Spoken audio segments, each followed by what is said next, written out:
Welcome back, friends. Dan Vega here, and today we're going to take a look at Apollo and GraphQL integration for Vue.js. So I've been doing a lot of work lately with GraphQL. I love the technology, and I thought this would be a great opportunity to build something in Vue. So if you're in Vue and you want to talk to a GraphQL API, how do you do it? Well, there are some really great libraries out there. My favorite so far is Apollo for Vue.js, and that's where we are right now on the GitHub repository. So let's go ahead and jump down here and take a look at this. This is Apollo and GraphQL for Vue.js.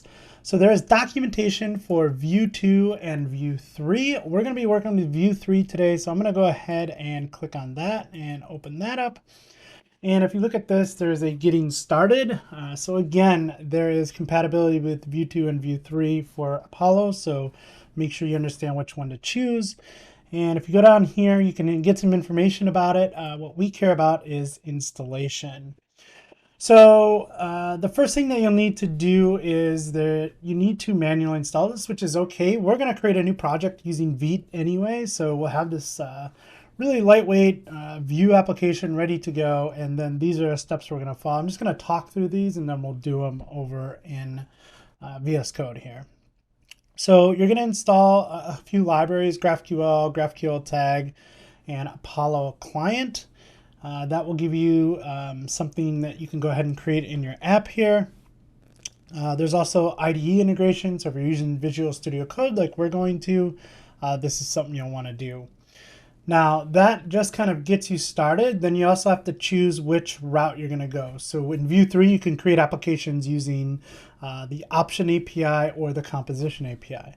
I'm going to be using the composition API, so you want to click here, and then you just need to install another library, which is the @vue/Apollo composables, which kind of gives you all the composable libraries that you need to work with Vue 3.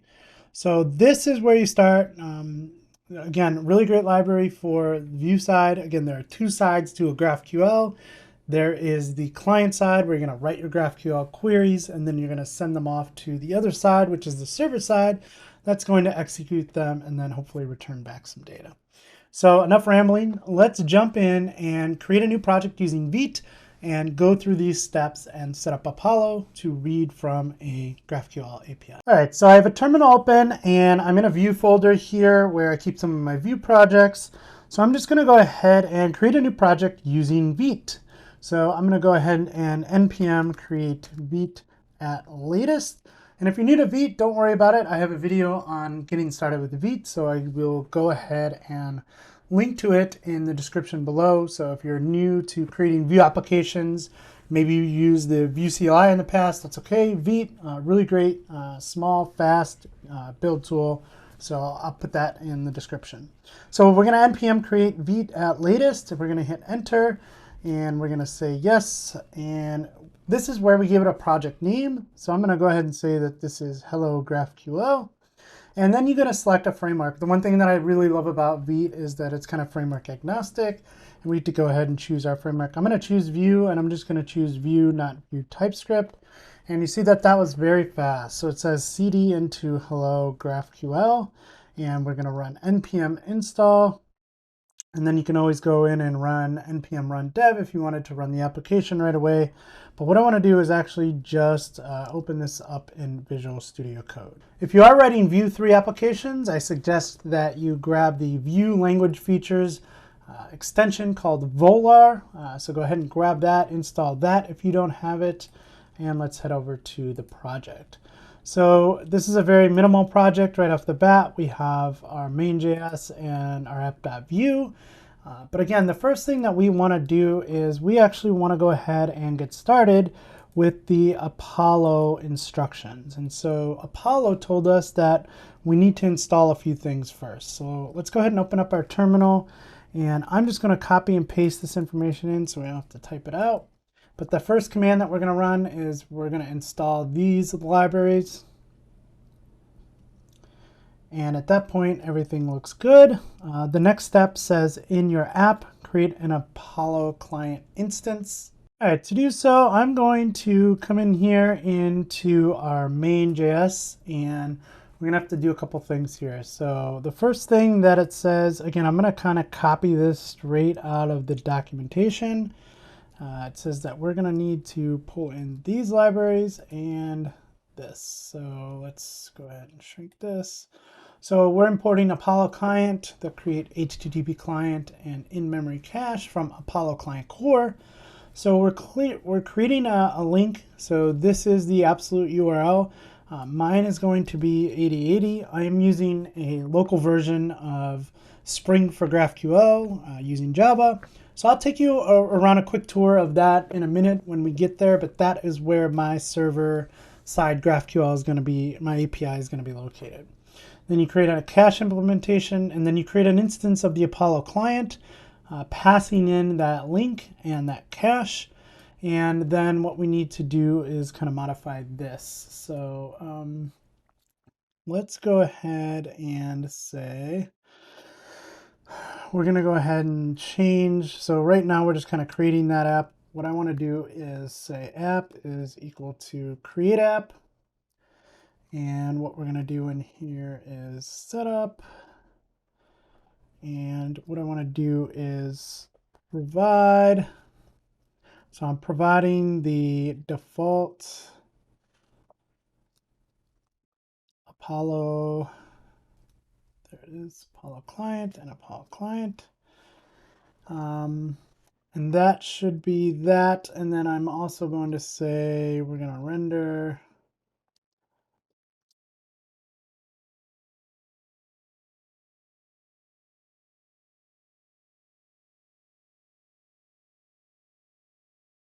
okay, so that should give us everything we need.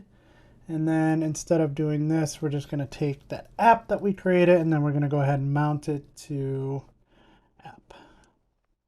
All right, that should be everything we need there.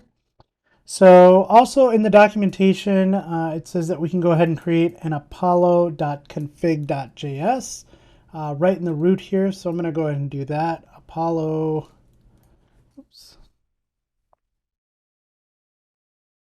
Let's try that again. New file, apollo.config.js.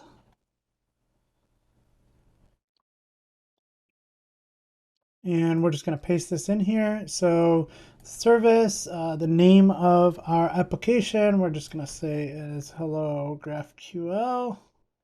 And again, this is going to be reached, this API is going to be available on 8080/GraphQL. And then any files processed by this extension, anything Vue or JS, we'll go ahead and use. So that's it for kind of getting set up. This should give us everything that we need. Let's go ahead and npm run dev just to make sure that everything is working. Okay, we have no errors. I don't need to run it right now, but that's good. So then again, as I mentioned in the documentation, there was some information about composables. So we'll need to install that real quick. So if we go ahead and run this, now we should have everything we need. Now that Apollo Composables gives us what we need in our application to go ahead and use the libraries to reach out and talk to the GraphQL API. So before we start writing our Vue 3 app, I do want to take a look at the server-side application just so you get an idea of what we're going to be working with today. So let's go ahead and jump in there and do that now. All right, as I mentioned before, I'm using Spring for GraphQL in a Spring Boot application. This is going to be my server-side GraphQL API. You can use whatever language, whatever framework you want to use. I happen to love this one just because it makes things very simple. So this sits on a library called GraphQL Java, which has been around since really the beginning of GraphQL. So here I have my schema. Just kind of want to show you my schema. So I have a type book, a rating, an author, and I have just a few queries. Really all we're going to be focused on here is this all books, a way to return all of the books in the system. So if I go ahead and run this, we don't need to really dive through this code. All I want to show you is that we can run this, and this will give us a graphical user interface where we can actually test out our queries. So I want to go ahead and do that and just take a look at a query that we're going to use on our client side and make sure that it's running on the server. So our application's up and running. I'm going to head over to the browser. All right, so here I am in the graphical UI. Again, the really great thing about GraphQL is you kind of get this documentation out of the box. So if we look at this, we have that all books query that I showed you before that just returns a collection of books. Books has an ID, a title, the number of pages, a rating, which is really just a star rating, and then an author, which contains like first name and last name. So what we're asking for here is the ID, the title, how many pages are in the book, what the rating is, and who the author is. So if I go ahead and run this query, you'll see that we get a collection returned here of all books. So we have just a few books here, 3 books to be specific. And this is the information that we're going to be working with. So with this up and running, let's go back to the Vue application and figure out how we're going to talk to this API and display these books in our application. All right, so I'm going to do everything here in app.vue. I'm actually just going to clear out some of this starter code, which we don't need. So I'm going to get rid of that, and don't care about the styles right now. And then while we're in here, I'm going to go ahead and delete this hello world.vue component. So now we have everything we need. The first thing that we need to do is we're going to create that same query that we did in the graphical user interface, and we're going to take that query and send it off to the server. So first, let's set up that query. So I'm going to say const all books query. So this is going to be my query. And to do this, you can see I'm getting some code assist from Copilot. So the first thing we need to use is GQL. So GQL. So that you can see is coming from the GraphQL tag library. So we're going to go ahead and import that. And then this is just going to be, no, this is not what we actually need. So let's just close that out and end it. And then in here, we're going to go ahead and put that query in that we saw earlier. So this should look pretty familiar. We used it in the UI. So this is the query. We're saying, hey, the all books query on the GraphQL side is the one that we want to run or execute. And we want the ID, title, pages. The rating is a different type. So that has a star rating in it. So we want the star rating. And then the author is an object type as well. And from that, we want the first name and the last name of the author. So now that we have our query, let's talk about how we can call the API. So again, here, what we're going to do is we're going to set up a const, and we'll talk about this in a second, but there is a composable called useQuery. And so if we say useQuery, nope, I don't want that. So useQuery is going to come from, let's start with that. And we didn't get that imported. So that is going to come from, let's see, import use query should come from there, from Vue Apollo composable. That's exactly what we want. And what we're going to get out of that is the results. And that's what we want. So now that we have the results, again, this is coming from the documentation. So actually, let's jump over to documentation real quick so you get an idea of what we're using this for. So here we are in the Apollo docs. And if you go to queries, you'll see that we can execute a query. There's a use query. So this is the main composition function used to execute queries is use query. In your components, start by importing it. So we did that already. We imported it. We have a query that we're going to run, and you just use the use query. Then you can get the result from here. So the result is a ref holding the data that is returned by Apollo. If you want direct access to the data object, you would just use result.value. So they have an example of using a watcher here to watch that, which is a good idea. You can do so there. Another really handy composable that they have in here is a way to use that result. So if we just want to get the, we want a variable called books that has the data in it, what we can do is we can use results. And what that is going to take is the results. And what is the initial collection going to be? So ours is going to be an empty array. And then that is going to come from results.all books. This is, so if you remember back in the UI, this is the return value from the API call. So we're basically the data has a key called all books, and that is what is going to return the collection. So that is what we are referencing. So with that, we now have a books variable that we can reference in our template. So this is a really good start. If we want to go ahead and just see if this is working before we work on our template, we can. So let's just say, let's use the watch effect. And then inside of here, we're going to console.log books. I don't really need this though. And that should give us everything we need. So let's go ahead and fire this application up and npm run dev. And everything looks like it's running. Let's go ahead and check out localhost 3000. And if we go ahead and inspect and look at the console, we have a bit of an error here, so that's okay. Default Apollo client is not defined. Let's find out what is causing that. I think that is something I just put in here and didn't import. So yeah, we would probably need to import that. Where is that coming from? So that is import default Apollo client from view composable. All right, and now this seems to be working, but I'm getting a use result is deprecated and will be removed soon. Please use computed instead. So this has changed since the time I first built this demo out, which is okay. This is still in beta. So let's see what it's saying that we should do. So don't do this. Use a computed value and property instead. So let's say books is computed. So that would be the result dot value dot sum field. So this is all books or an empty collection. Okay, so we can do that. So now let's go ahead and get rid of this.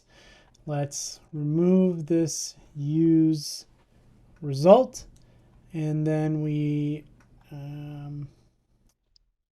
still need